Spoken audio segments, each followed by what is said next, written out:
Yo, what's good? Welcome back to another episode of Roll the Tape. And we are back after this little 1 month hiatus. And thank you all for your patience on that. I really appreciate it.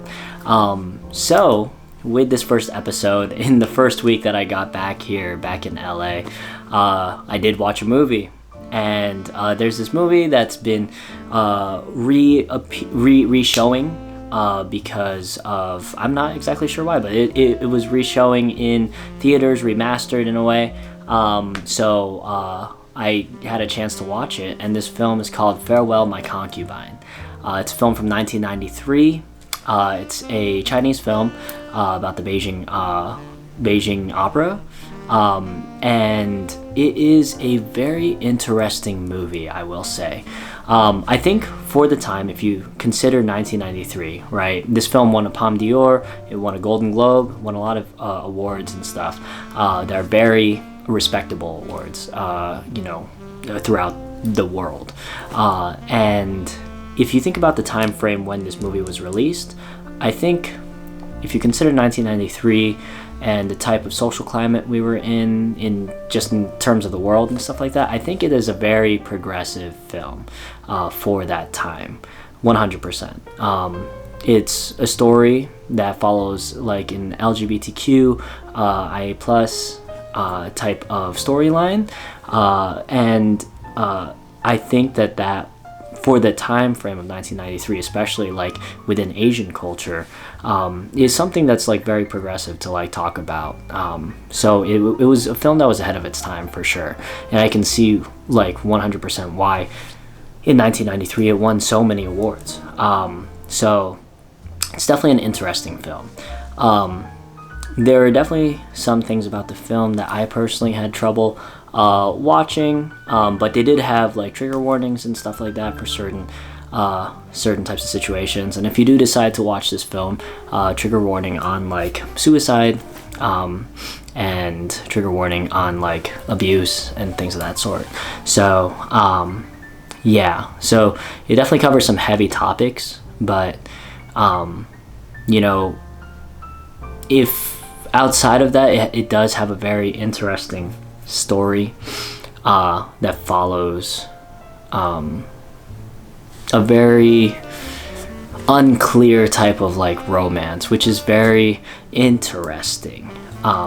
So I do like the storyline, and it does a weird thing where it shifts tones halfway through the movie, and I felt like I learned a lot about like the history of China, going through many different like regime changes of power. So it follows this romance while also following this like cultural and historical change within China over the span of like maybe like 30-40 years or something like that.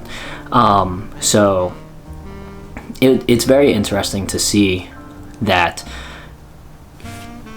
type of story between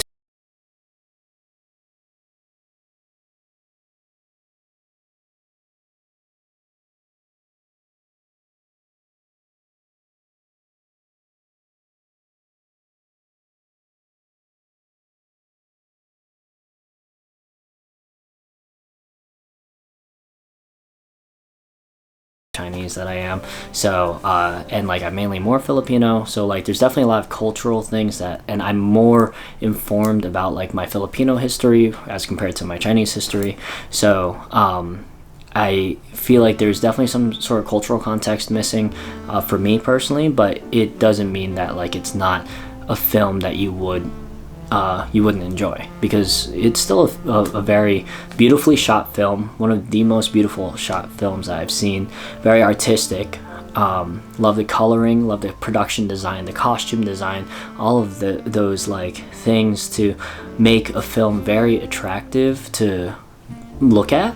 It's 100% there, and the acting is phenomenal. The lead cast acting, as well as also the ensemble cast, is so impressive, because I don't know, they're just the characters feel so real, and it feels like you are watching like, I don't know, like this, it feels like you're watching a documentary in a way because of how real the acting feels, as compared to watching a like fictional narrative. So that's based off of true events. So it's, I was like thoroughly impressed by the acting. The acting will keep you captivated for sure. And the production design, the costume design, all of those types of things, the editing, the coloring, the cinematography, all of those things are very, very beautiful. So in a very technical sense, it is 100% a beautiful film. And the storytelling, I think, like, you know, it is a long film. It's a 2.5-hour film. So if you do have the patience, you know, and open mind to, like, you know, keep yourself attentive throughout the whole time frame of the film, I think it's very interesting to watch. So yeah, I overall would definitely recommend this film to watch, whether or not you want to do it as like a study for like film, especially like within international film and learning about different histories throughout the world, or like I just said, as like an educational piece. In a way, it's not fully educational, but it does like inform you of like the different types of cultural changes within China over like the span of 30-40 years. So yeah, with that being said, welcome back to Roll the Tape, and that's about it for me. So thank y'all for watching. Love y'all. Make sure to please like, comment, share, subscribe. It would mean the world to me, and I love y'all. Thank y'all for your patience, and I'll see you next time. Peace.